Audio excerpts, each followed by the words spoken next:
اس واقعے کے بعد ان کا ایک بازو ہمیشہ کے لیے متاثر ہو گیا، لیکن یہاں ایک یونیک بات ہے، اس مشکل کے بعد انہوں نے اپنی پبلک ایکٹیویٹیز کو کم نہیں کیا بلکہ اور زیادہ ایکٹیو ہو گئے۔ ان کا کہنا تھا کہ انسان کی اصل طاقت اس کا ارادہ ہوتا ہے، جسم نہیں۔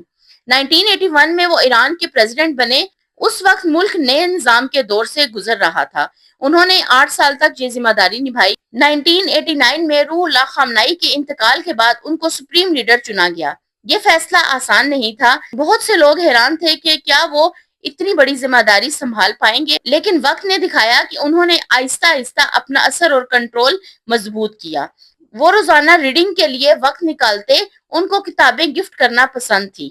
وہ یوتھ سے ڈائریکٹ ملاقاتیں کرتے رہتے تھے اور ان کی بات سنتے تھے۔ ان کی سپیچز اکثر خود لکھی ہوئی نوٹس پر مبنی ہوتی ہیں۔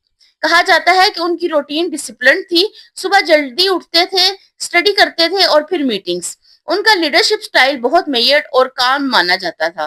وہ اپنی بات آہستہ آہستہ واضح الفاظ میں کرتے تھے۔ ان کی شخصیت میں ایک چیز کامن بتائی جاتی ہے، وہ ہے کنسسٹنسی۔ وہ اپنے موقف پر قائم رہنے کے لیے مشہور تھے۔